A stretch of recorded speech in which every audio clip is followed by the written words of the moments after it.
महोदय, भारत सहायता क्लब ने अगले वर्ष में खाद्य सहायता के अतिरिक्त 90 करोड़ डॉलर की गैर योजना सहायता देने का वचन दिया है। हम इसके सदस्य देशों और अन्य मित्र देशों तथा विभिन्न अंतर्राष्ट्रीय संस्थाओं के खाद्य संबंधी और अन्य सामान्य आर्थिक सहायता के लिए आभारी हैं। हमें अपनी मुद्रा में आवश्यक साधन जुटाने होंगे अथवा इन साधनों की बचत करनी होगी, जिससे हम प्राप्त सहायता का प्रभावशाली ढंग से उपयोग कर सके। सर्वत्र कठोर वित्तीय अनुशासन की आवश्यकता है, फिर भी हमें सूझबूझ से काम लेकर ध्यान रखना चाहिए कि आवश्यक उत्पादन में कमी न आए। प्राथमिकता वाली चीज़ों की छोटी सूची में मैं खेती और खेती के लिए आवश्यक सिंचाई और उर्वरक जैसी चीज़ों, परिवार नियोजन, निर्यात और निर्यात उद्योग और बेकार जा रही उत्पादन क्षमता के भरपूर उपयोग को शामिल करती हूँ, जिससे चतुराई, संगठन क्षमता और डिजाइन तैयार करने की क्षमता के द्वारा अर्थव्यवस्था में एक नई गतिशीलता पैदा की जा सकती है।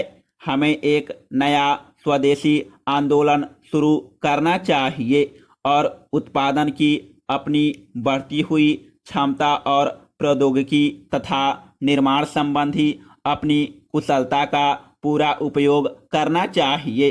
Paragraph change. हमें मितव्ययिता के साथ साथ कार्यकुशलता को भी अपनाना चाहिए और सार्वजनिक तथा निजी सब गतिविधियों में कार्य करना चाहिए। हमें अपने साधनों के भीतर रहना चाहिए और उत्पादन में वृद्धि तथा उत्पादकता में वृद्धि के द्वारा अपने साधनों को बढ़ाना चाहिए। हमारे देशवासियों के सामने जो कठिनाइयां हैं, मैं उन्हें पूरी तरह से समझती हूँ। बढ़ते हुए दम और छंटनी तथा बेरोजगारी की आशंका। हमें इन समस्याओं के राष्ट्रीय हल ढूंढने हैं और ऐसा कोई कार्य नहीं करना है जिससे केवल अस्थायी राहत ही मिलती हो और केवल समाज के एक वर्ग की ही सहायता होती हो, जिससे देश के सब लोगों की सामूहिक भलाई न होती हो। इन उद्देश्यों की पूर्ति के लिए प्रस्ताव किए गए हैं अथवा जल्दी ही किए जाएंगे। ये प्रस्ताव अधिक कार्यकुशल बजट योजना, आयोग के पुनर्गठन और प्रशासनिक सुधार के बारे में है। Paragraph change. जैसा कि घोषणा की जा चुकी है, हम अपने स्वर्गीय प्रधानमंत्रियों के राजभाषा संबंधी आश्वासनों को कानून सम्मत बनाने के लिए संसद में विधेयक प्रस्तुत करना चाहते हैं।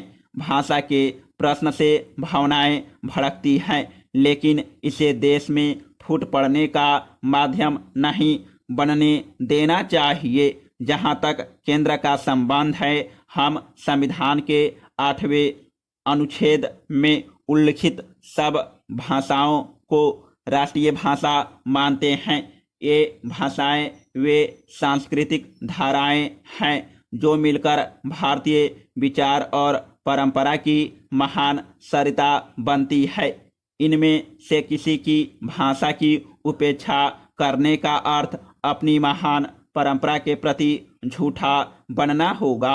पर हमें एक संपर्क भाषा की भी आवश्यकता है और इस कारण से हमारे संविधान निर्माताओं ने हिंदी का सुझाव दिया। भाषा का ज्ञान बढ़ना चाहिए। वह धीरे धीरे होने वाली प्रक्रिया है जिसमें समय लगता है। यही कारण है कि हम इस बात पर सहमत हुए कि अंग्रेजी कुछ समय और तक एक संबद्ध राजभाषा के रूप में जारी रहे।